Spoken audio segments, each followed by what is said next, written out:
So what do you think, John? We're at the witching hour. Should we get going? All right. Hokey doke. So I want to, you can see everything? We're all good? Yeah, Okay. okay. Awesome. All righty. So let's get cracking. Good evening or good day to wherever you're joining us from. My name is Bruce Berger. I'm the Education Director for the BJCP.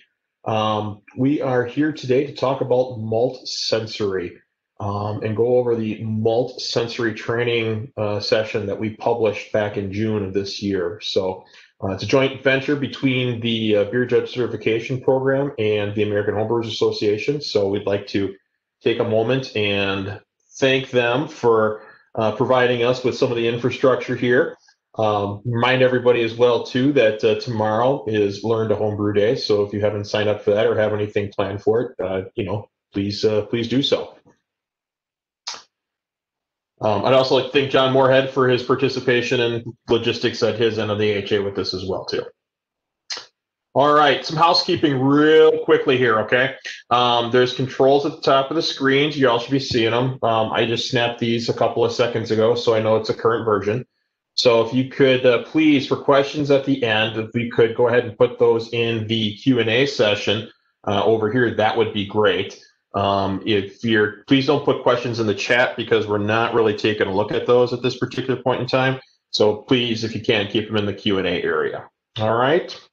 At the very end of this whole presentation, you're gonna be prompted for some feedback on how we did. So I'd really appreciate it if you could go ahead and put some comments in there because we will be going forward with two other presentations, one with hop sensory as well as beer evaluation using the wheels as well too. So a little teaser there for future things.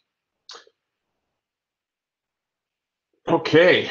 So having done that, let's go on to, so what we're going to cover today. So we're going to talk about why we did this in the first place. There was motivation, some great ideas, but there really was some motivating factors and we just saw a need and we thought, okay, we got to put something together for this. So we'll talk a little bit about that. I'll also talk about objectives and expectations, what the objectives are of the training, what are the principles that the training was conducted around, as well as what one should expect to be able to get from it, because we don't want people thinking that they're going to get the moon when they're only going to get basically characteristics and overviews of what the malts can contribute. We're also going to talk about what's needed in the work prep methods. There's a couple ways of doing that. I'm going to walk through some samples of some my props here, some Maris Otter and some Cara Munich that I already made some teas earlier this evening. We'll talk about what people need to do for considering doing this as a group consideration as well too. A lot of this can be done. You can do this individually. It's the beauty of it. Do it individually. You can also do it in a group setting. So what if you're doing it in a group setting, what you should really think about and consider when doing this. We'll also go through what it would take to translate information from the malt sensory wheel that we assembled here and going ahead and filling in portions of a BJCP score sheet as well too. Then I'll also put something out here about how BJCP judges who are attending this evening can go ahead and get credit, and we'll also go through some parting thoughts and then go through the Q&A, the questions from the Q&A section. All right, so having said that, let's move on then to, so why do we do this? When I became education director, we had this need. We knew right away there's more things we needed from a sensory skill level. Continuing education is what we were calling the Directorate at the time. Now we're calling it education and training. But again, the whole thing here was how can we go ahead and develop things that can continuously help judges develop vocabulary and descriptors when they're describing entries and giving feedback and critiquing entries for individuals. The other thing we needed to do too is for new judges coming in, get some exercises out there that help them build that vocabulary. I know a lot of judges who start out originally and they get that score sheet and it's a blank piece of paper and they don't know how to describe things. And it just goes to, well, yep, it's malty. Okay, well, what about the malt? What are you getting from that? What is your what characters are coming through? What attributes? What flavors? What aromas? Let's put some names to those characters. Let's put some intensity levels to them as well too. So that's why we came through with that. And as well, we're very close to completing the hop sensory session as well, too.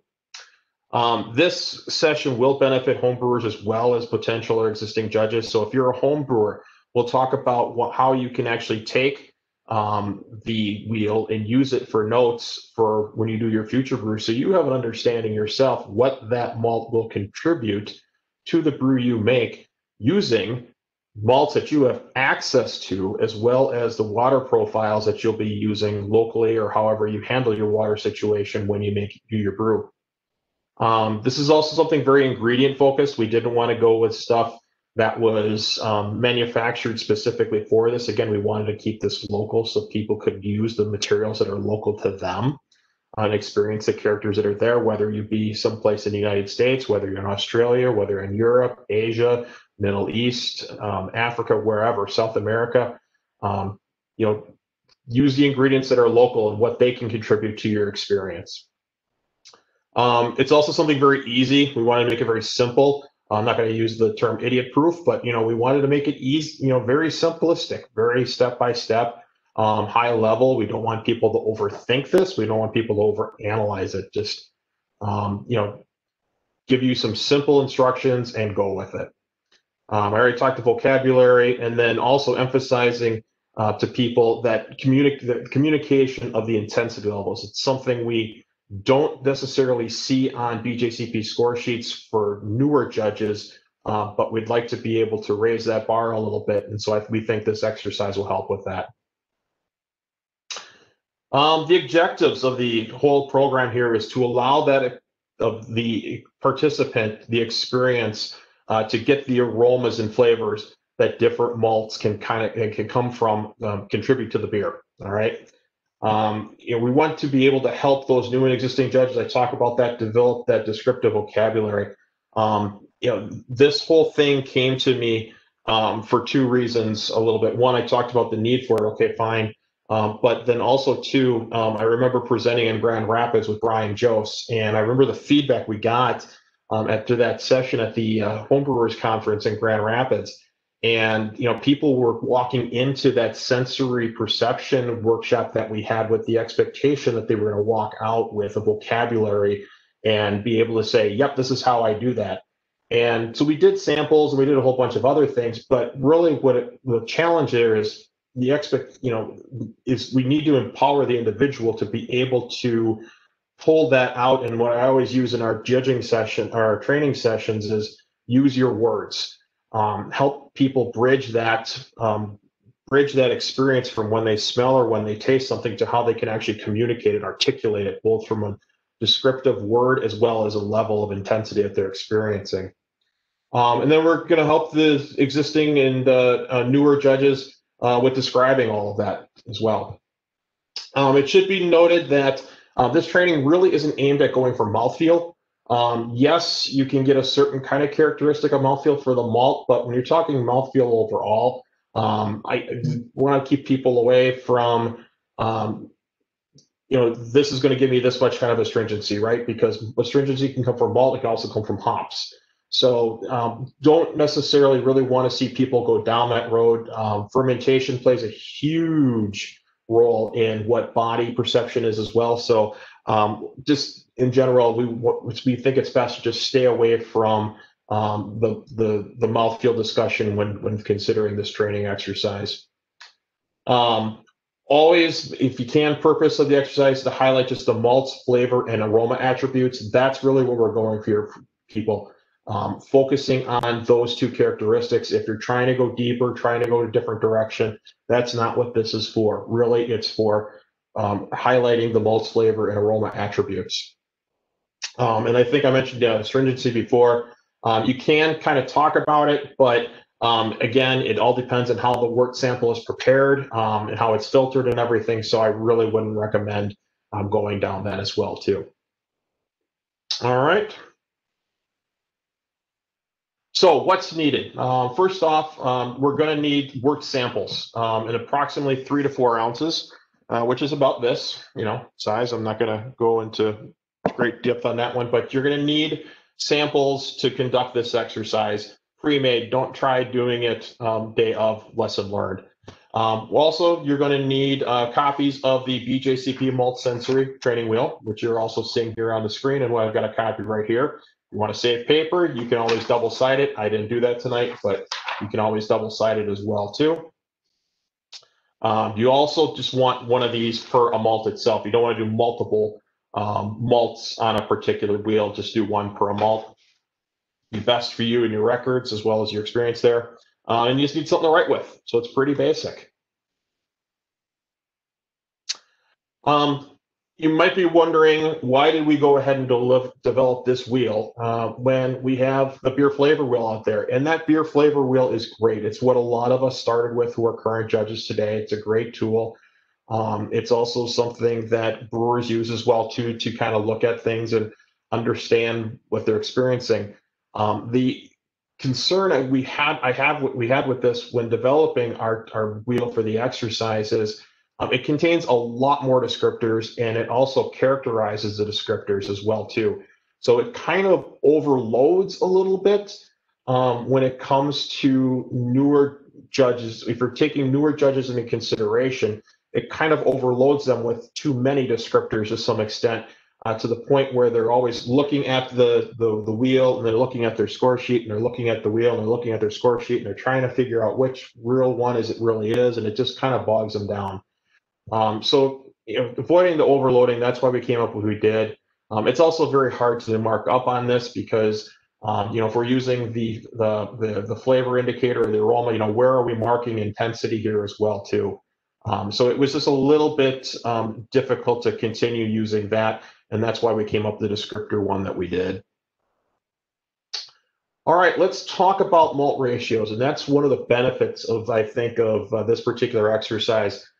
This approach is taken from the hot steep method, and I experienced the presentation at the 2017 American Homebrewers Association presentation that Brees did at that conference, and came away from that realizing, okay, this is something that we could use this vehicle here, we could use this to teach people how to actually conduct this. It's just a matter of how we put everything else around it. What was beautiful about this is that this one takes into consideration it takes into consideration what a real world example is, okay? For base malts, you want to get an example of what that base malt can really contribute here. But then when you're using specialty malts or roasted malts, a lot of the hop teas that I started out with when I was training to be a judge, they were making these teas with just the plain malt itself. So you're tasting a malt tea that was completely made of roasted malt, which is completely acrid and does not really give you an idea of what that malt can contribute to a stout or a Munich lager, so dark lager. So what's great about these is that it takes into consideration a certain base level of malt, and then cuts it with the specialty malt to kind of give you that real world example, okay? Now, if you go out to the Hot Steep Method website page that Brees has provided, and I provided a link here in the deck if you get to download the deck later, if you go out there, you'll notice that the specialty malts here, there is no 75-25 ratio, and that's something that we kind of added to this as we learned how we did it. When we were starting to get into this greater than or equal to 100 Levibond, just under 350, we were starting to get a little bit sometimes of that acrid kind of character to it and kind of turning it over a little bit. So we kind of tweaked it on some of our exercise, and we found that 75-25 really provides a much better example there. I also noted here, you might note that, people are going to look at this and say, hey, 15% dark malt in a mixture, and you wouldn't go 15% dark malt necessarily in your brews.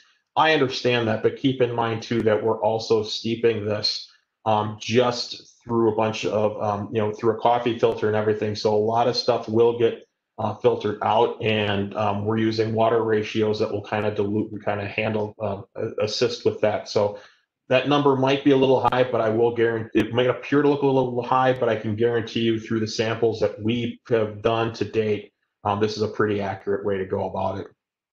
Okay. So what I would recommend here with this whole thing is that the ratio should be maintained when scaling up. We talk about grams with the hot steep method, as well as the grams for a 400 milliliter batch out on the BJCP website for this particular training. You're going to have to, if you're going to do group level presentation with this, you're going to obviously need to scale it up, but please keep those ratios in mind when you are scaling that up. And also too, when you're doing this, please do this with a mild base malt. If you're going to do pills, fine, do pills by itself, but please don't try to do pills necessarily all the time with some of these other malts, because that pills character could be very strong coming through. So that's also another little lesson learned that we had. Okay, the work prep method. Sorry, need to take a drink. Hang on a second. Okay. Little oatmeal stout helps. Okay, hot steep method was one of the two ways that individuals can do this by themselves or with maybe another person. There's also the grain tea method, which is produced by the American Homebrewers Association. It's very simple. Basically, all you need is some kind of a coffee grinder, and I recommend that you don't use a coffee grinder that you've already used for coffee. If you're going to go ahead and do this kind of thing on a regular basis, go ahead and just spend the money and just use it for this, because coffee just will not come out of it, okay? You need something like this because you really need to pulverize that grain, and I'm not going to make you guys listen to me grinding grain here, so I already took a shot at it. This right here is 52 grams of pulverized malt. That's what you're going to really need to do, right? Okay. Go out and get yourself, as I go through my props here, little scale. This is my anvil one I use for hops. It goes both ounces and for grams as well too. So that's a great little thing. You're going to need some kind of coffee filters as well. Reese lists a couple of different versions. Those are very scientific. I will warn you, they can be a little costly. If their approach was from a professional lab sense, so there's assumption possibly of a little bit more dinero, some money behind it. The coffee filters work very well with the grain tea method that is presented by the American Homebrewers Association, so that can be used as well too. To complete out my props and talks, I would recommend that you get some kind of lined double-hulled vessel as well too when it comes to steeping these things. The instructions will talk about heating the water to the proper temp. You're going to go ahead, you're going to put the malt inside the vessel, then you're going to go ahead and you're going to let it basically steep for a little bit, and then you're going to strain it through the filters and then have your sample available. These are two vessels that I've either used for beer or I've used for water. I would recommend it just using it for water. I got a couple other vessels that I use for coffee and or tea. Again, if you're a coffee or tea drinker trying to repurpose that, there's just no getting that out. You can try to use, PBW, professional brewer's wash, or some kind of cleaner to get that out, but unfortunately, sometimes it just doesn't work very well. So I would suggest you just get something dedicated to this if you can. All right. For larger group sessions, you're going to want to go ahead and you're going to want to consider a mini mash to some extent. There's lots of recipes that are out there for mini mashes, so I would encourage you to go seek one of those out. Pretty easy to find one of them. And then also to make sure again that you're following those malt ratios that were talked about earlier, so that you get that good experience. All right, so without further ado, I'm going to make this hopefully not too painful for anybody. We're going to go ahead and we're going to try to do a exercise here with the Maris Otter. So I'm going to go ahead and take my laser pointer off and put it on my red pen. Okay. And this is how you use the wheel. It's pretty simple. Instructions are on top of the sheet. Easier than an IKEA set of assembling a desk. What you want to do is very simply, you're going to use this to indicate aroma on the wheel by placing an A on it for where you think the aroma exists, or an F for the flavor. The higher the intensity experience you should make a mark where the smoke meets the ring. So down below, I've indicated, and also on the chart as well too, the wheel. One would be trace hints. notes. 2 would be in the range of low volume. 3 would be in the range for medium experience. 4, medium high, sometimes moderate. And 5 would be a high. So what you would do quite simply here is, with any sample, I take, and you always do the smell test first. You're always looking for the smell. Okay, this is the Maris Otter malt. I swirl it around a little bit, kind of release the aromatics a little bit. And again, you want some kind of glass that you can get your nose into. This one that we had for one of our previous competitions for midwinter works very, very well for that because you can really get the schnoz in there. Okay, and right away off the bat, I am getting some bready. I'm getting a lot of bready. It's Maris Otter for Pete's sake. So yeah, I should be getting some breadiness. So I'm getting high bread. So what I would do is I would go ahead and I would mark an A. What I'm experiencing right there. Bam, done. Okay, I've got my my bread up front. I'm also getting some slight nutty and some doughy notes as well too. Probably more doughy than nutty. So I would probably go. I'm somewhere between a medium high here. So I would go ahead and I'd mark aroma for the doughy.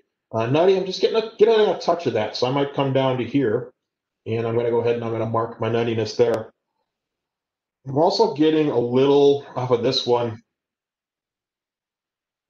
some touches of some bread crusts. So I'm getting a little bit more than what I would think I'm getting my nuttiness with. So I might rate it right there. And I'm also getting a smidgen of honey. So I'll put my aroma right here. Okay. So now I'm going to go ahead and let's give her a taste. Okay. All right. So that breadiness is still coming through. So I'm going to go ahead and I'm going to put a F there for flavor. I'm getting it on that one. That honey is coming through a little bit higher on this one now. So I'm going to go ahead and I'm going to rate that honey out here for flavor. Toasting is kind of where it was before. And I'm getting a little bit of that doughy again too. So I'm going to kind of come back down here because I don't think it's as high as the aroma. Note, I'm not getting any nuttiness from this at all in the flavor. I'm getting it in the aroma, but I'm not really getting any in the flavor. So I'm not even going to mark it. All right. And there we go. That is the conclusion of one of the samples.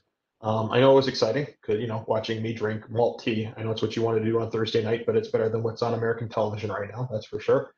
But now I have a recording of what I have experienced or what I think this malt can portray to my brews. So if you're a brewer, you can go ahead now and you could save this piece of paper, put it in a file, and then when you're thinking about using Maris Otter, you could pull it back out and then say, okay, this is what I remember it doing, and then take that into consideration when preparing the recipe for your brew. Okay. I kind of went through that pretty quickly. I'm kind of used to doing this. I've filled out a couple of things before, probably a little longer than some judges would take because I'm kind of talking through it a lot. But it's recommended that the time allowed for this, if you're studying to become a judge, really try to limit it to about 5 minutes. It might take you longer at first, obviously, but try to get that time of the experience and everything down to 5 minutes. Okay. The reason being is we kind of teach BJCP judges that you want to get a complete score sheet done within 10 minutes. So try to kind of keep that time into that 5 minute range because that way you've got other things on the score sheet you need to do, color or that kind of thing. Please go ahead and kind of stay with that time frame so it doesn't become a long drawn out process for the individual. Okay. So now I'm going to move on to a Karamunic experience, right? So we're going a little darker. Okay. So let's start again with the smell test. Always start out with the smell. Okay. This one, I'm getting some biscuit, some dark caramel, some burnt sugar, and some dried fruit. Okay, so that caramel, that biscuit. I'm going to go ahead and I'm going to mark my biscuit here for biscuity character kind of here. That burnt sugar is coming up pretty good as well too. I had to go back to it a second time to kind of delineate what I'm thinking is actually the one to go with. But those two are pretty much neck and neck as well too.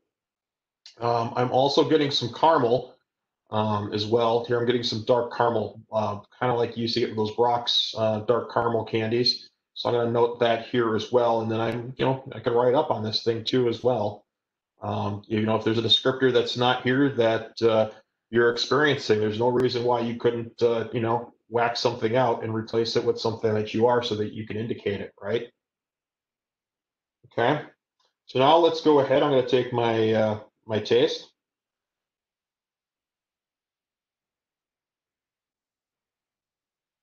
And wow, I'm getting a big dark fruit kind of character to this one now. So I'm going to go ahead. Didn't get necessarily in the aroma at first, but now that I'm getting it, I'm looking for it when I go back to smell it. And yeah, I can get a slight thing now. So yeah, I can come back and I can edit that and I can go ahead and put that in there.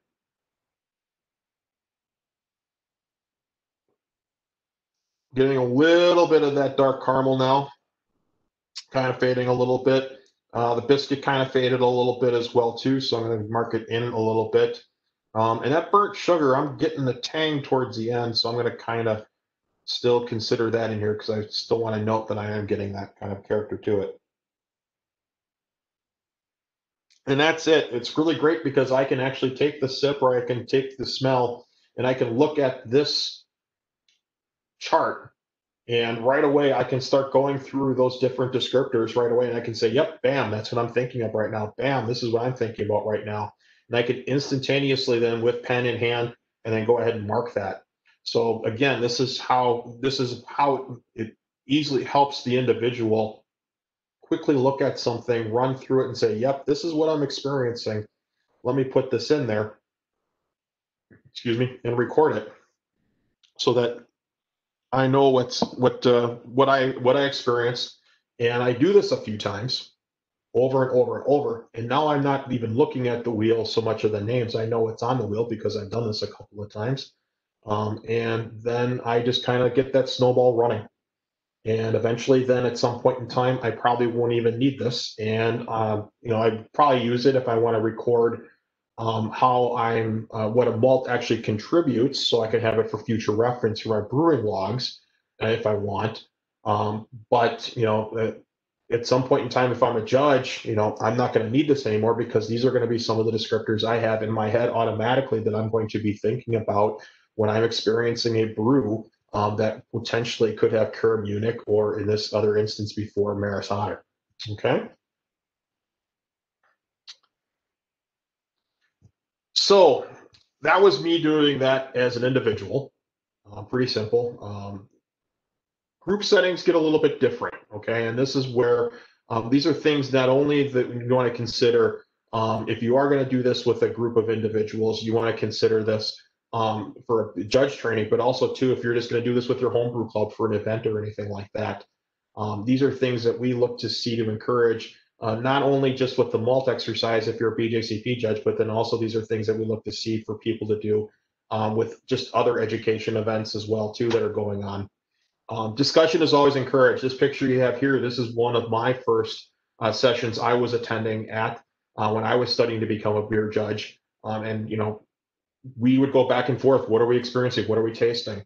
Talk about it. And it helps not only if I'm stuck on a term and somebody else comes up with it, that helps us understand or realize, okay, maybe that is there. And then you look at it and like, okay, now I'm getting it, right? These things are free zones to talk. So encourage that, help the participants learn from one another.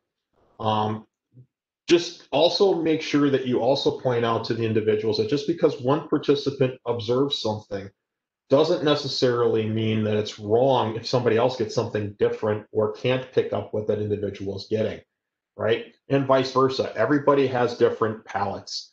Whether, it depends on, is the individual a smoker? Is the individual, the age of the individual? My palate is not the same as it was 20 years ago.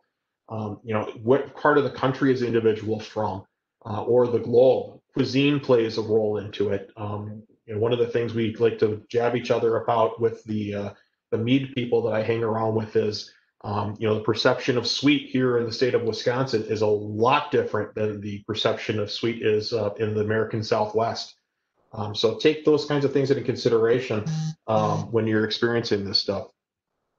Also emphasize too, as I say, the different palates and perceptions over time. So also, I'm going to put my laser pointer here.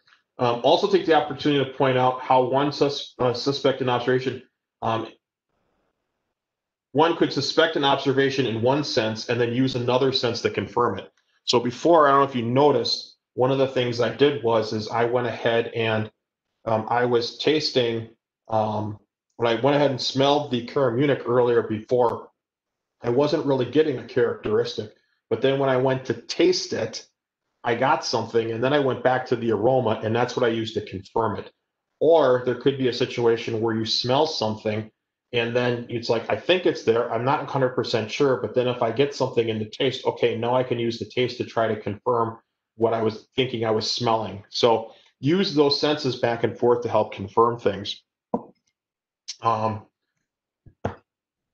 Yep, so there we go. Okay, going beyond just those items that we were talking about, I tried this as a couple of fundraiser efforts as well as with some of my BJCP friends and some of my brewer friends. It's kind of nice to go ahead and do some comparisons when doing this. So I know I only did Maris Otter and Cura Munich 3 tonight as examples for everybody. But when I was doing these with others, we took Maris Otter, we did it versus an Irish Stout. We did all 3 versions of Cura Munich against one another and had the three different Maltese out and about so people could do comparisons back and forth with it. The smoked malts was another great example of something to do with an exercise on this as well. The difference between a cherry wood smoke versus an apple wood, or even the rock malt. Great conversations to have. Huge differences there. I know it could be overload for some of these, but it can really do a lot.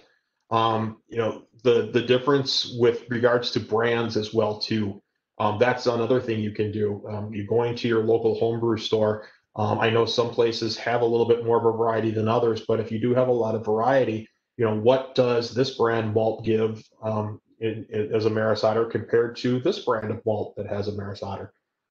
There's all kinds of different fun things you can kind of come up with this, not only for, like I said, yourself individually, so you can keep records as a brewer, but then also too, as an event at, say, a homebrew club event going back and forth, or even your brewing circle. And then also too, just as, judges as well too, understanding how that kind of goes and how those things kind of escalate. And maybe some things can go a little too over the top if a little too much is used. There's all different kinds of ways that you could go about conducting this. Okay. So I mentioned before about how this could be used to fill out a score sheet, right?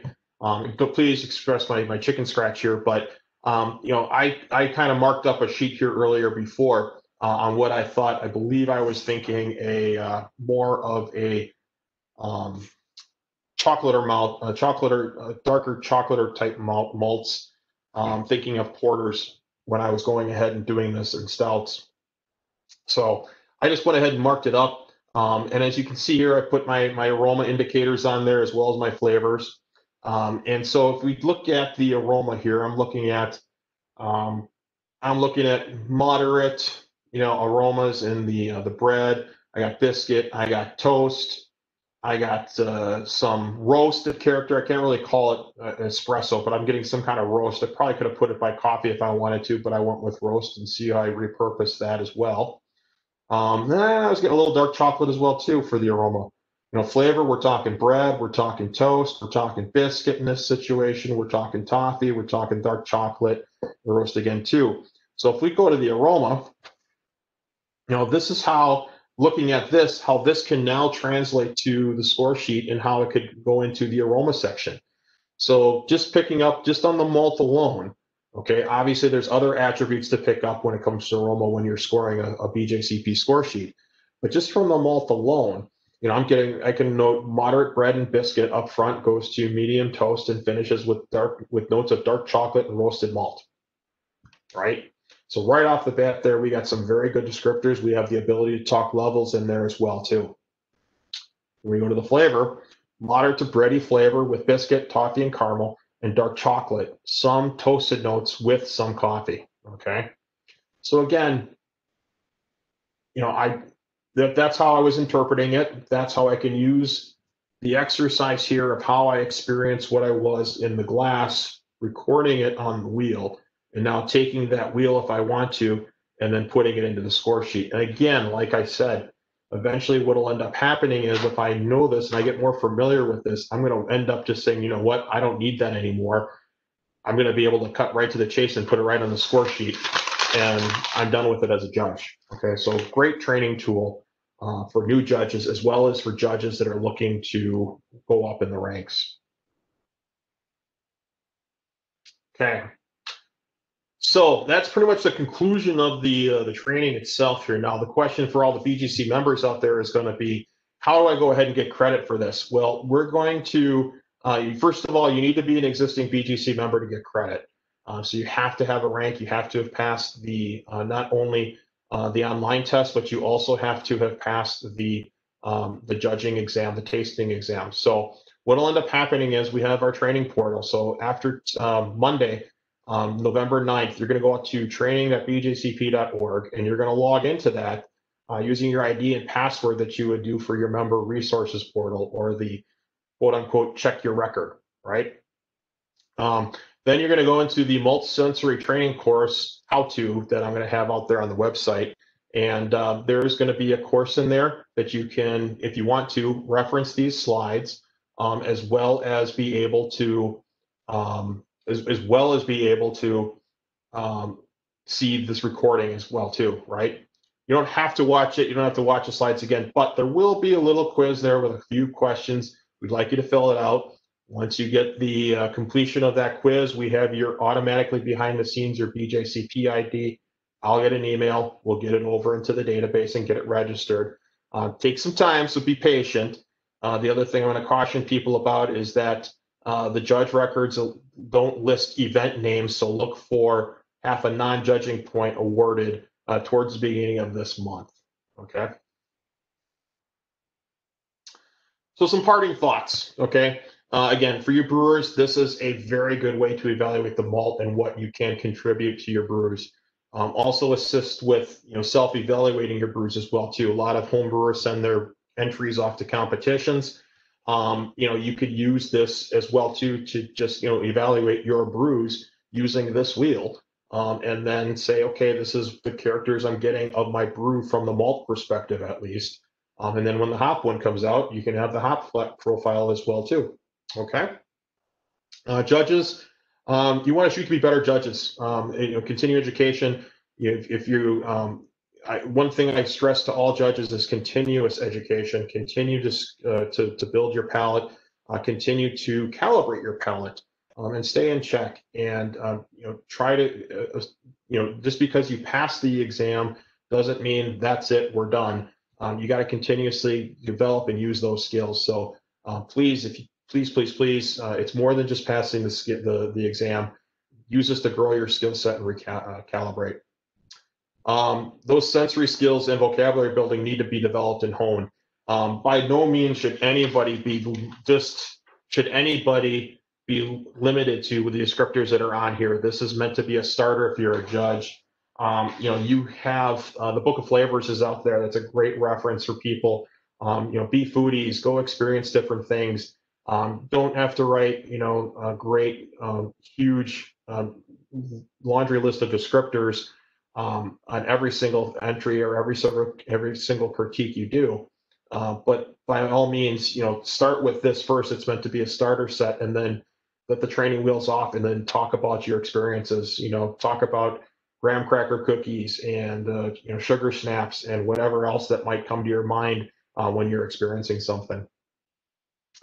If you're preparing a malt sample in advance, this is one thing we did learn. I did it the night before, and I left it in the vessel out overnight so I wouldn't forget to take it to work with me. But make sure you keep that worked. If you do it overnight, keep it stored below 38 degrees because bringing it to room temperature like that prior to it can get refrigerate it to that degree, then bring it to room temperature before serving because you will risk souring.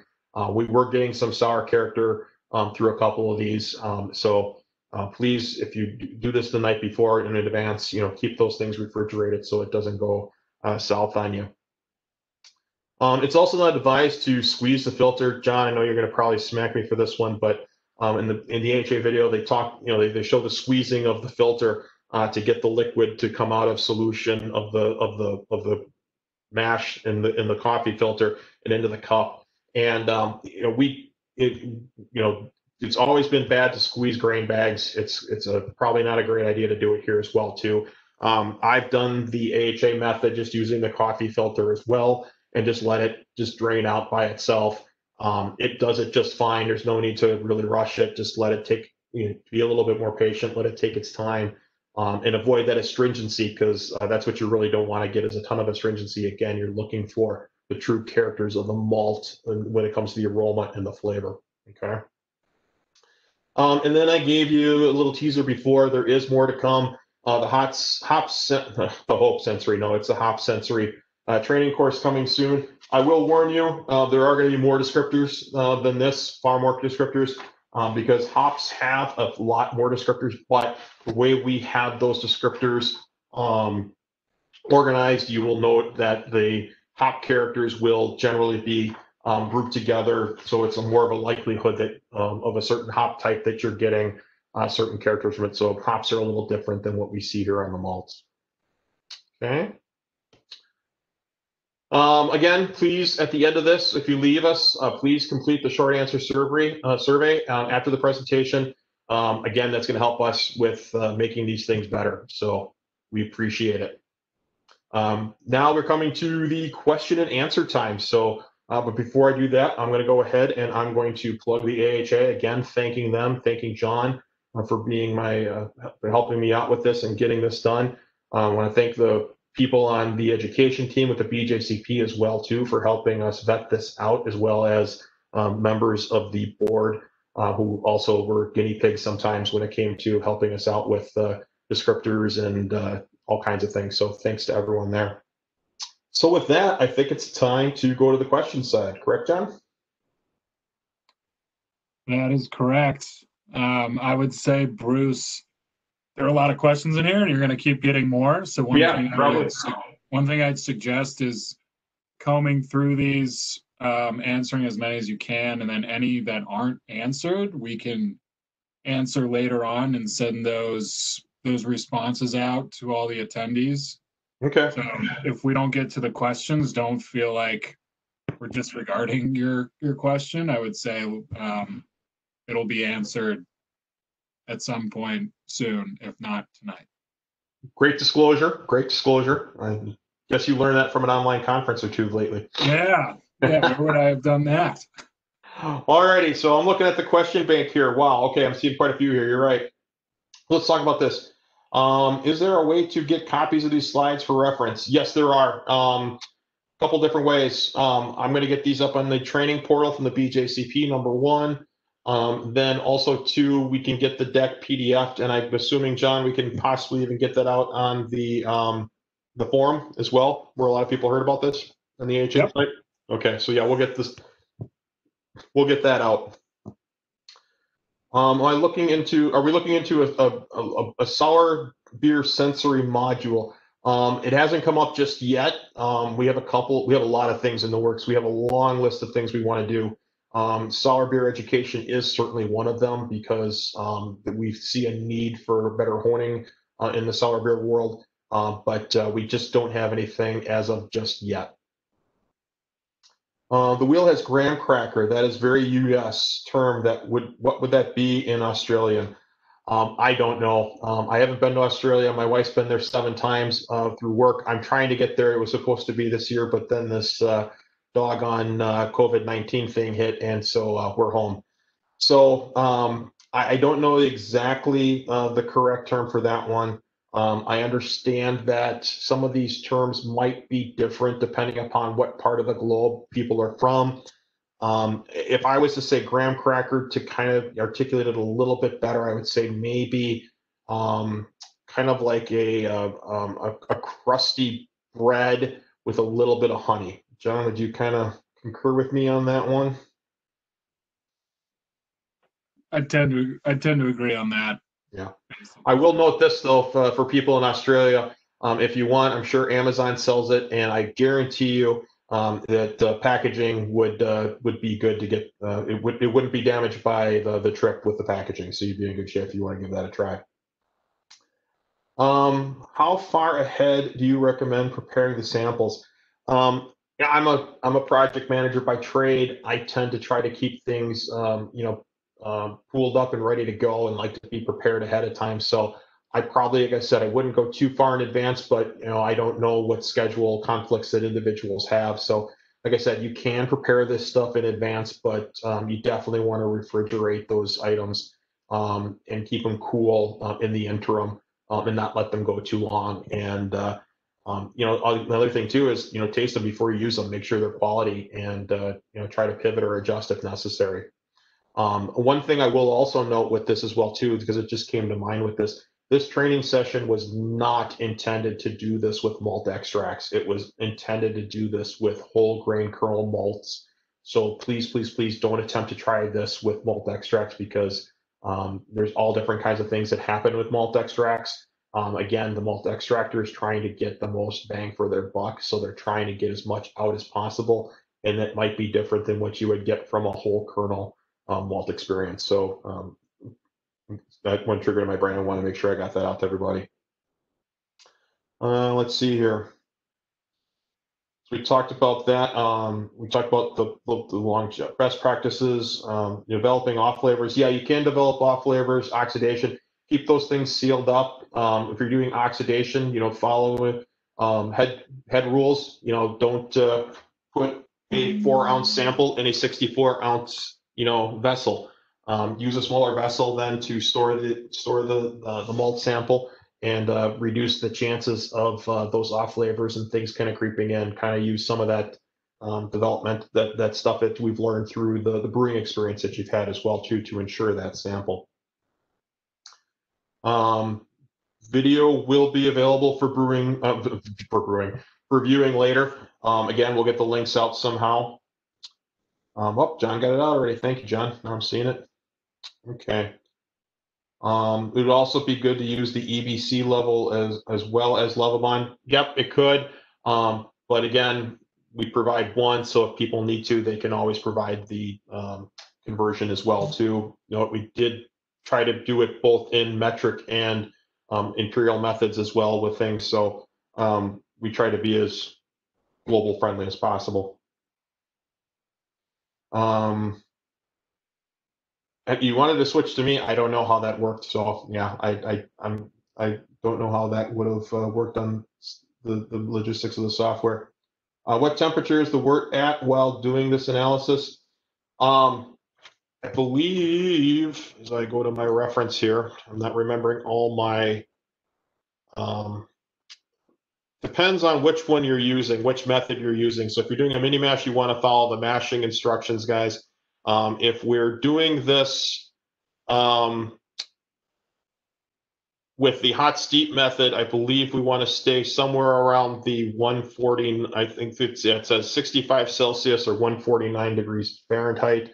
If we're doing this with the grain method, I think that video said 170 degrees. So depending upon where you're at there, don't go again too high, because again, the higher you go into the temperatures with mash and everything, now you start to extract tannins and astringency. So definitely stay under that 170 degree range there. We talked about the temperatures. So how different will the malt-derived flavors be from either a single malt wort or a grist compared to with the finished beer? I don't have the insight into that. When it comes to the finished beer, you've got that yeast that's going on in there, right? And that's contributing all kinds of flavors, both in relation to what the yeast can contribute and the temperature of the fermentation that's happening as well too. So it depends on, and then hops as well that comes into play, and what the hop flavors and the bitterness level and all that comes into play. Wort and the malt is one character, so if there's a harsh bitterness with the hops, that could mask a character from the malt itself too. So you know, those things kind of depend once you start looking at it from a beer perspective. The idea here and the emphasis was, and I hope I articulated it, was again what a malt could contribute to a beer when it comes to the flavor and the aroma. Okay. So yes, the teas should be at room temperature when you are sampling them. Again, if teas are too cold when you're tasting it, it's the same reason why we don't emphasize people to drink ice cold beer, because the colder it is, when it hits the tongue and the palate, it will dull those senses and it will kind of mute the perception that you're experiencing. So I would probably suggest going a little bit, a little bit lesser than room temperature at first, but you can always, if depending upon how much time you wanted to really get into this, just like a beer itself. I've got a oatmeal stout with me right now. It's not as cold as it was when it came out of the fridge, so it's a different experience. So if you want to go ahead and taste that malt at different intervals, you could see how that malt could then contribute different attributes potentially as that malt tea got warmer. Okay.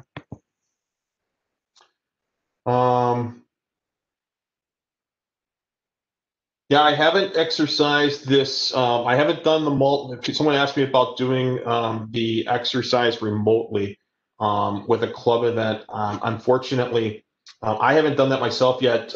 Yeah, you could do this definitely, but you would probably want to take into consideration the logistics of getting a somewhat consistent sample to all the people that would be doing this on an online event.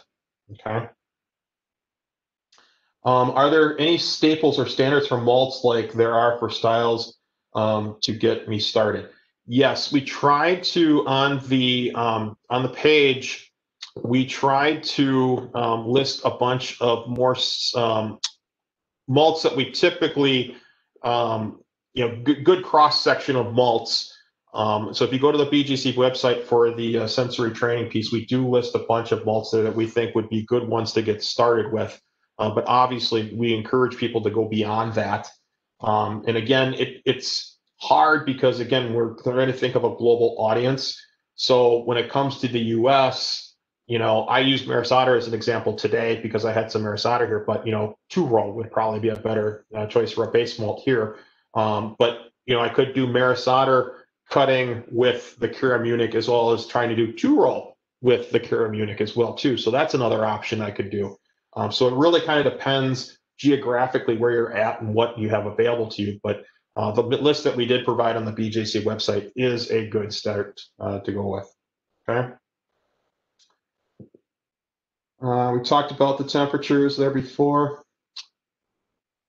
How do you keep the sweetness from interfering with the sensory evaluation?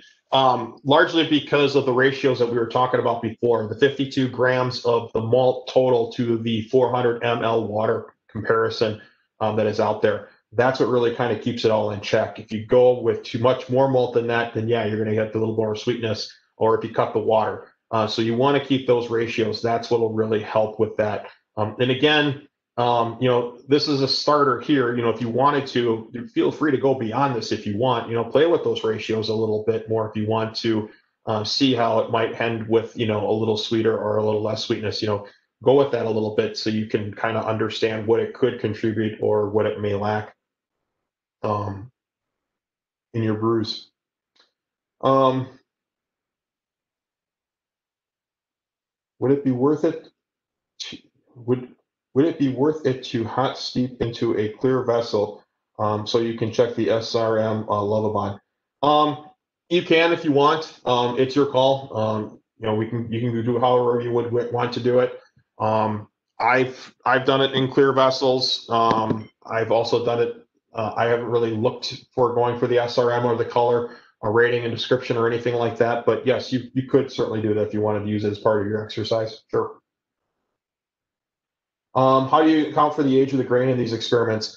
You just got to do the grain test. If it's chewy and it's old or it's been cracked and it's been sitting in the bag in your basement for 6 months or someplace, you wouldn't use it for your brew. You wouldn't want to use it for this. So take, like I said, take into consideration where you're at, where you're buying your ingredients from, so that you know what that typical ingredient from where you're getting it from through your supply chain can contribute to your brews.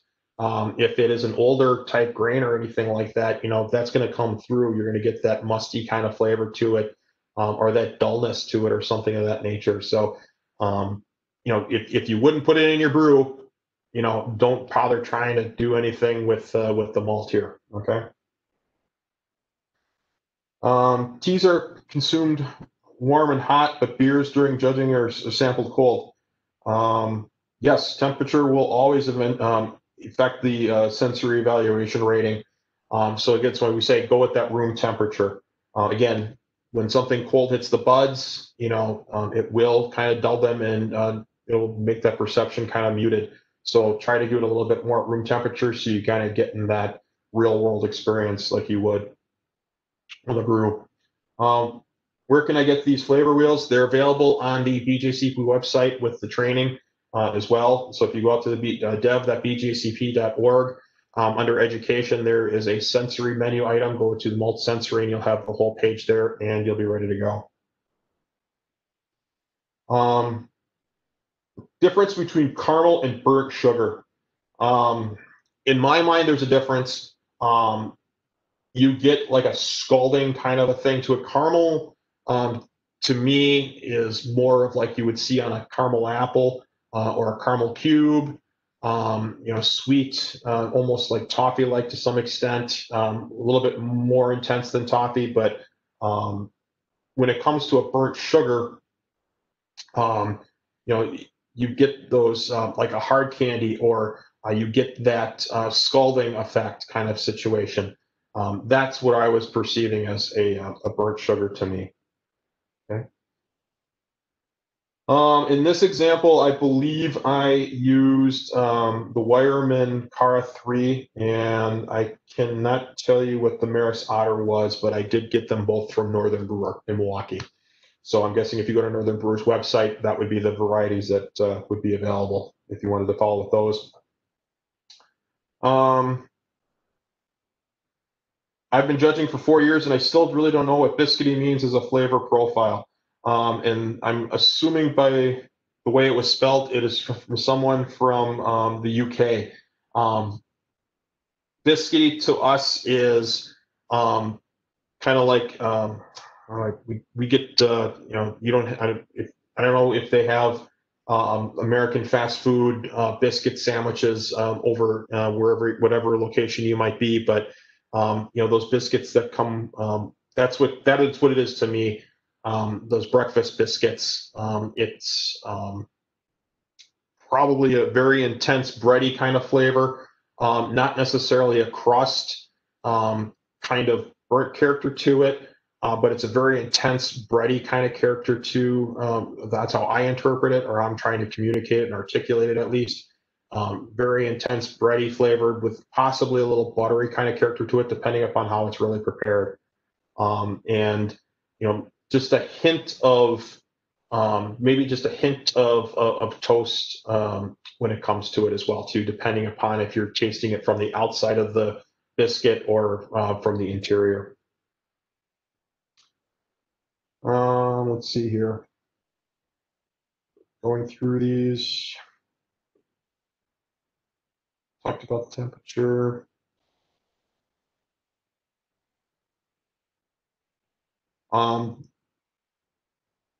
There's a question here about, I'm sorry, the question thing was kind of shifting as people were going through here.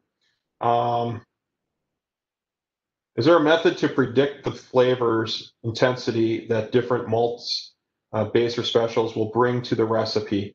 No, I can't say that they're really. I mean, there's descriptors that a manufacturer will publish, obviously, based upon the samples they've done through their research and development. However, when it comes really to what the individual perceives, you can certainly go with the marketing material, obviously. I mean, past experiences and things have communicated about something as a litmus for predicting those intensities. But really, when it comes down to it, it really depends on what you yourself, the individual, is experiencing, and also potentially, again, the region of the globe or the culture and the food and everything of your particular area, how they would interpret that kind of intensity. Let's see here. Is it closer to a crack-like profile, which is more?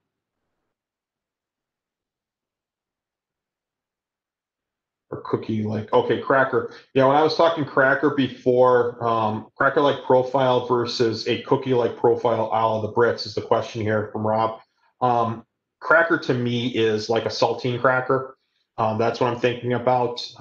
There's different types of cheese and cracker type situations that are pairings that you can have, but I really think about that soda cracker kind of character to it. So that's what I'm going at. Any times on thoughts for this exercise, or are these samples typically consistent across time? It depends. It really does. You can have a bunch of people that are experienced judges that can fly through this kind of stuff. You can have a bunch of people, if you're doing this in a group setting, that are very new, learning for the first time, and it could take longer. If you're doing it by yourself, it all depends on what you're doing with it. So it really depends. I did this one with a bunch of non-beer people, and it went much longer. And then I did when I took this to Northern Brewer and tried it with a bunch of people there in the store, as well as some of our judge people. It went a lot quicker there. So it really depends. Let's see here. We talked about the sensory wheels, where to find that. Yeah, the smoked malt. We actually did this. Someone commented on the smoked malt here comparison. That's what reminded me to include that. We did that earlier, and man, that really came across well. That was great. So definitely try those comparisons on things. I think you guys will really enjoy that if you give that a shot. If you're looking for something to do. How many would I suggest for a group setting? It really depends. You don't want to if you're doing something in a group setting, you don't necessarily want to overstimulate the palates or anything like that. You will get palate fatigue. I would probably try, if you're talking about time to sample, you're talking about palate fatigue, you're talking about people being able to commit a certain period of time away from their lives to conduct this and do this, because everybody's got things going on. I would probably try to keep this thing between, like, say, 4 or 6 per an hour, so you don't just ram through them, and you get kind of the ability to kind of talk through everything. And again, it depends on your audience a little bit to adjust that ratio. Let's see here. Talked about temperature. The best, most effective filter to use when doing the hot steep method was a question that came up. And Brees, actually, I'm looking over to my shoulder here to the website. Brees actually talks about that. They have that listed in their supplies. They talk about the Alstrom number 515, or they say similar, and then they talk down below about an alternative. So that they recommend that Alstrom number 515 for their filters.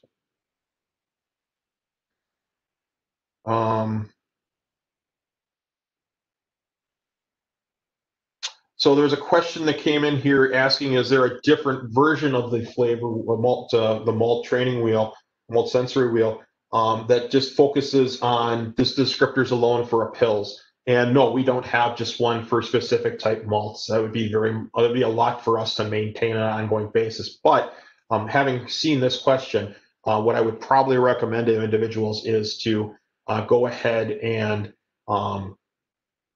if you want, you've seen this now, right? Okay, here's the idea. Nothing's stopping people from going ahead and building their own wheels if they want to do something in their particular area as well, using descriptors that they have. So people aren't, needing to have to just use this training wheel. They can use other training wheels as well too that they develop. Okay. Yep, the hop descriptor one I mentioned is coming before too. Yeast descriptor, someone's asking if there's going to be a yeast version of this coming out, and we haven't explored it just yet. We're trying to get the malt and the hop one out first. So we are working on those. You know, we can consider the yeast one in the future, but again, that's a little difficult to try to do because now you have to try to baseline on a malt and a hop. And then there's the temperature variations and everything. So yeast would be a little bit more trickier, but you know, if we can do something which would help with yeast education and what a yeast can contribute to the beer, and from a sensory perspective, we'll certainly explore that path. Okay.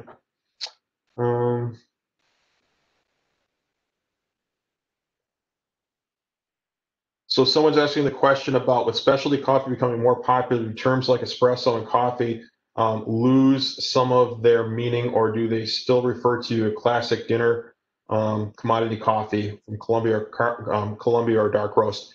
You know, again, you can go ahead and, like I said before earlier, if you want on that wheel, if you are getting a more of a specific thing character, you can feel free to cross out an attribute that's not being used or one that doesn't quite fit what you're talking about or what you're thinking or what you're perceiving, and just write in the term yourself and then mark the indicator as well on the wheel. And then if you're a judge, there's nothing wrong with putting that on there. But I'll be careful when you're doing that kind of thing, because remember, if you're a judge and you're trying to communicate to an entrant what you're interpreting, that person needs to understand what you're communicating to them. So if you're talking about a specific, like in this instance here, a specific type of coffee, or you're using a specific descriptor that the person receiving the score sheet may not be familiar with, I would caution against that and try to dial it back a little bit and try to find something that's a little bit more understanding to the individual who will be receiving the sheet. So it's not necessarily always about the judge trying to communicate and express what they're experiencing. It's also about trying to get the message across to the person who's receiving the score sheet.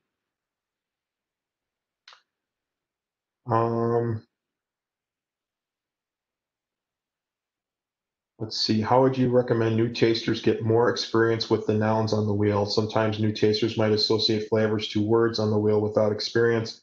For example, I don't eat a lot of toffee, so how does one differ that from caramel?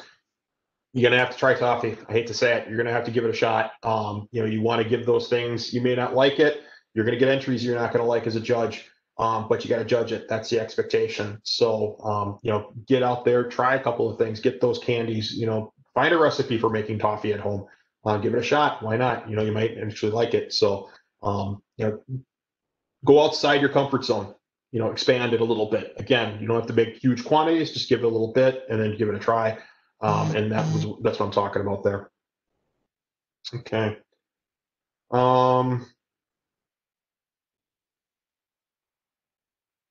Talked about oxidation. So one person's bread crust is another person's toast. Is there a glossary or some specifics on the defining of the terms? No, there isn't. And again, it's what I'm perceiving. And even though I might say it's a bread crust, you might come back and say you're getting a toast out of it. There's nothing wrong with that. We're both getting similar characters. So, you know, it's fine to have that differential. So continue with that. And, you know, there's nothing wrong with that. There's no reason you need to go that meticulous with it. You know, it's all about being able to describe it, and it's not uncommon for an entrant to receive score sheet back, one that says bread crust, one that says toast. They're pretty close. If an entrant's going to get a little picky about why the judges are off so much by that, you know, we can't help that. But definitely that character is there, and both are perceiving it. So I would think that that's an okay thing. Okay. I see the wheel sheet has no place for color and mouthfeel. Do you think it's worth to write that information down while doing the exercise? If you want to keep this for your records, yes, you certainly can go ahead and you can use the color as well too. When it comes to mouthfeel, again, I caution people away from going for mouthfeel on this because again, there's just too many other things that go into consideration when it comes to mouthfeel. With the finished brew, and you know, it can really I would urge people to stay more towards the flavor and more towards the aroma with it. Let's see here.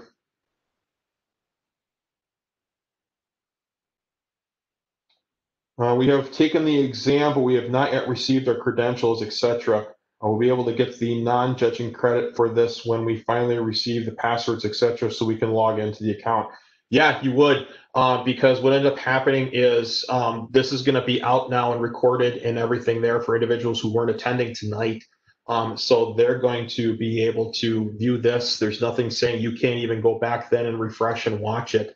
And then record, take the exam at that point, the quiz at that time, and get the credit there. So yeah, you could definitely do that if you wanted to.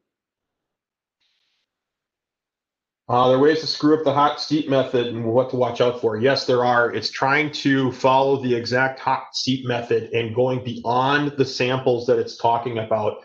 One lesson learned I found was if you're trying to do it for a bigger group, you're trying to do that with those filters and it just turns everything to concrete and nothing comes through the filter.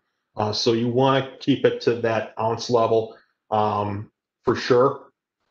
That smaller size. Don't try to keep the ratios, obviously, but don't necessarily try to follow that particular hot steep method with using large quantities, okay? Especially with those filters, because again, it just compacts and it just does not, you will not get the sample out that you need to do, okay? Other ways that it is easy to screw up, and then we talked about that one. Talked about the temperature. Let's see, regarding the darker malts and the different ratios you need to follow, do you recommend steeping the different grains separately and then blending liquid afterwards? Or should we combine the malts in the correct ratios and steep them together? And then the question got cut off. Always put them together in the same one and steep it together. Don't steep individually and blend, because now it's an experience that has an indifferent factor, an X factor, which is the blending approach that's taken. So all of this has been developed using the 52 gram to 400 ml ratio. So now if you try to do two separate ones like that and then try to blend it, one, the ratios are going to be off because you're doing it with the different levels for the specialty grains, but then combining, now you have an X factor of how that blending is coming together and how that influences the whole experience. So I would not recommend separate and blending.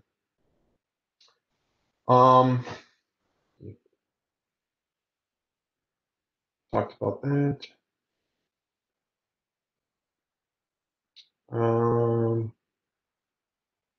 There's a question here about the milling. Yes, you definitely want to mill to a fine pulp of the grain. You just want to go all the way down the grits because those coffee filters are going to be able to kind of fill that out. Those coffee filters are a lot finer, meticulous-wise, than a grain bag is. So you definitely want to get that down so you can get that full malt experience out of there.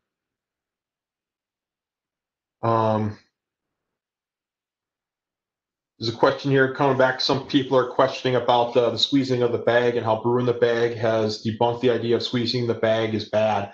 You know, I can't talk to what other people are finding. All I can tell you right now is that what I have seen and what I have witnessed and what I've experienced is that squeezing that bag, you just put that pressure on it and then that excessive tannins just kind of comes through. It's kind of like over sparging, but you're compacting and doing that. That's the way I'm looking at it as. So that's the approach that I would caution against. So that was for my findings. Let's see here.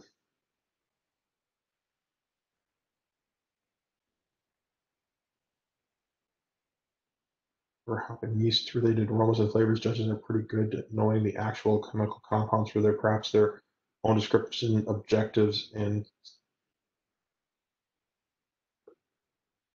okay, I'm not understanding the question. It was in regards to chemicals with the and then the question I think got cut off, so I might be missing it. So I apologize there. Do I notice the paper character with the different coffee filters? I have not. No, I have not. I've even used a reusable gold coffee filter that was brand new, actually, as well too, and that worked pretty well too. So if you want to try that, you can. But again, be careful. don't use something that's been used for coffee or teas. Keep it with the beer, and keep it clean. That's the other thing too. The paper coffee filters are nice because you can just toss them. You don't have to worry about previous things creeping in. So I would stay with the with a paper coffee filter possible, or the ones that the hot steep method recommends. Distilled water came up as a question here about using distilled water. You can use distilled water if you want. I have thought of that. We did use it a couple of times, and that's fine. You can do that. However, I would suggest this too for you brewers at home. You've got water compounds wherever you reside. I would highly recommend, if you're looking for what the malt can contribute to your brew itself, that you would take into consideration the water that you're going to be brewing with. Now, I'm not saying you need to do water additions and mineral additions and everything for the 400 mLs. I don't necessarily think you would want to go to that level. Don't overthink it. Again, that's the motto on this. But certainly, if you want to, I'd encourage you probably to use a more realistic of what your actual brewing water is, so that you can get a full understanding with it. Because again, depending upon, I've got huge calcium in our groundwater where I reside. If I go down the road about 10 miles, there's a huge sulfur component to it. It all depends. And then there's soft water as well too, if you run through a soft water system. So there's all different ways that you can look at that, but I would use the water. I recommend using the water that you would typically use for brewing in that setting. Okay. Is there a case made for boiling the malt tea to replicate a finished flavor in beer? So I'm thinking that question, I'm going to go with the assumption that we're talking about decoction mashing a little bit and exploding the starches. You can certainly try it if you want. We haven't gone that route. You can certainly give that a try, but again, that would be the example of what potentially it's taking a step further. Not only is it an example of what the malt can produce, but it's also what the malt can produce under the settings of a decoction mash. Okay, so there's a difference there a little bit. Water temperature we use, I think I said we talked about that before. There's a couple different variations depending upon what way you go. Follow your mini mash recipe that you have, as well as what's on the hot steep method, as well as the grain bag method or the grain tea method that the HA talks about.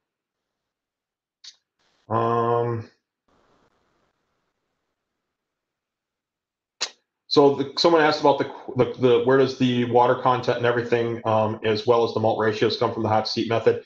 This was produced by Grease Malting Company, which is located here in Wisconsin. Through their research, they got a grant to go ahead and conduct this. Then they went to the American Society. I'm going to lose the acronym because it's going a bit along here a little bit. American, I'm losing it. There we go. ASBC, so the American Society of Brewing Chemists, also validated as well too, and now they use it as part of their sensory training too. So this has been vetted. They came up with it. They did a lot of research with it. I can't talk to how they validated it, but I do know that they went through quite a bit of an exercise with it, and it is now something that is used and referenced by the ASBC for their brewers, for professional brewers to use to sample malts for professional brewing settings.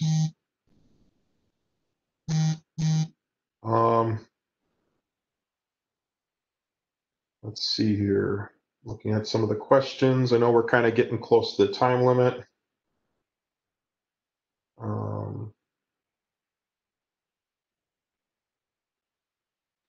Someone's asking a question if samples can be stored in a mason jar for long-term storage.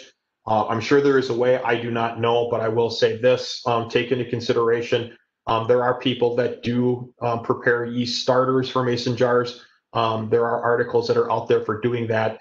However, my understanding is that there is a risk of botulism developing if that is not done properly. So please follow, if you're going to proceed with that, please take that in consideration, and please heed the warnings that others are providing when it comes to those kinds of things.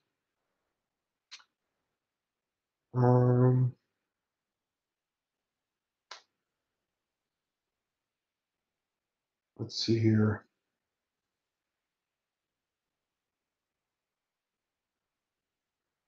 How would you go ahead and note on the sensory wheel how the flavors and aromas develop or emerge as the sample warms? Different colored pen, start with blue instead of red. And, if it's cooler, use the blue pen. And then if you want to, you can go ahead and use the red pen.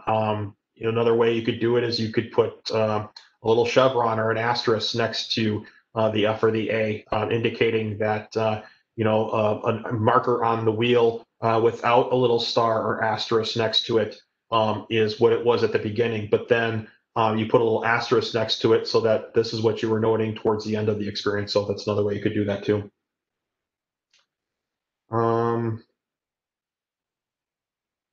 Let's see, question about flash pasteurizing the samples. Again, I'm not going to get into that because, again, we talk about how to prepare and consume it. Going that far depth, I don't want to get into that because we haven't tested it, nor are we recommending that because we don't know what kind of issues that would expose the individual to consuming.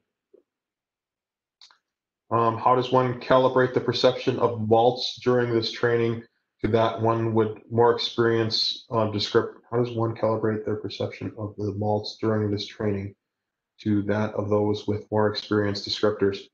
You can do it a couple different ways.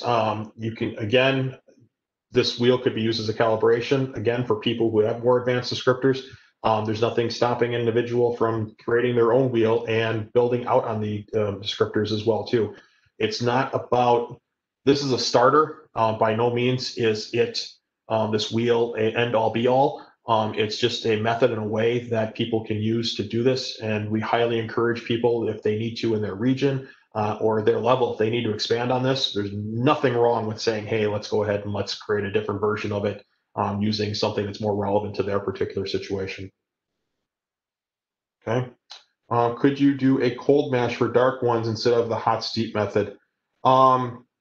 You could try it. I haven't. We haven't. It wasn't taken into consideration. Again, we were trying to follow standards that were published and had been researched.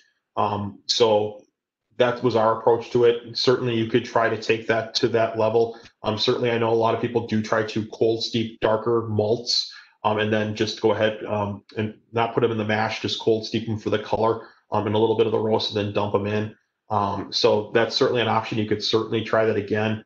We're looking at the attributes that the malt consistently and the flavor and the aroma that could be provided by the malt. When you start adding in different techniques, you can have different results. Okay. Let's see here. Probably a lot of questions with the grist and everything and the ratios. Those are all again listed on the BJCP website with regards to the malt sensory training on the ratios. Is there any value in? We talked about that. Cold.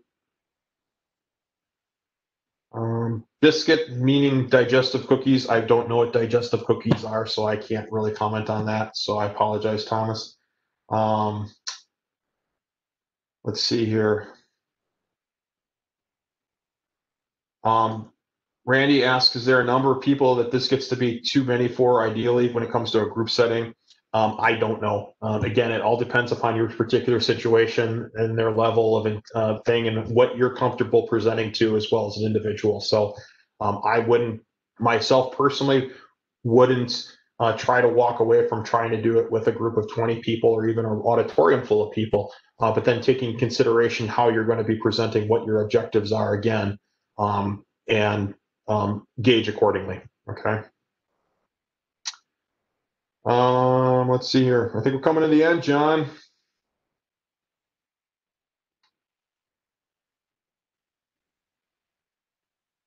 Let's see here. Did I miss one? Oh, how much do pH and water minerals affect the experiment? Certainly can. Like I said before, distilled water was the intent to use it for giving using that as a baseline. However, like I was talking before, if you use your local water more, then that will give you the impression of what character that malt will give with that local water. And there's no reason There's nothing saying, there's nothing wrong with conducting this experiment, a Maris Otter with your local water, and then doing it also with a Maris Otter with distilled water. Okay, there's nothing wrong with trying that little experiment as well too, and seeing what that can do to it too. Okay, I think that's pretty much it, John. Right? Yeah. How about answering the last question in there, which is, could this work for adjuncts such as corn, rice, or oats? I'm sorry. What could this what? Could this work for adjuncts such as corn, rice, or oats? We didn't try it with adjuncts. If I don't know how it would play with the ratios yet, so we really haven't tried that at this particular point in time. It's a good takeaway though. I like that idea. So yeah, we could definitely look into that at some point in time. But as of right now, no, we don't have that. And I wouldn't know. Certainly, I would say people can try this, but again, I don't know where to start when it comes to introducing the adjuncts into the ratios of the malt that are currently have been put together. Okay. All right. I think that's about it, sir. So I know there's a few more questions that are popping in there, but they look more like comments and gratitude. Yeah, people do not agree with the biscuit equaling digestive cookie. So okay. Well, hey guys, I shouldn't say guys, I should say everyone. Thank you all very much for taking the time to attend. I hope this week that everybody finds this valuable, and look forward to hopefully seeing some of your names on future presentations when we do the hops and when we do the evaluating beer one as well, using both the malt wheel and the hop wheel. So please don't forget when you leave to answer the short survey at the end, so we know how we did and what we need to improve on. So thank you very much. John, anything from you, sir? No, thank you everyone for tuning in this evening. Hopefully you take something away from it. And again, just reiterating, please fill out the survey. We'll do our best to bring all of that into play in the next session. And happy Learn to Homebrew Day.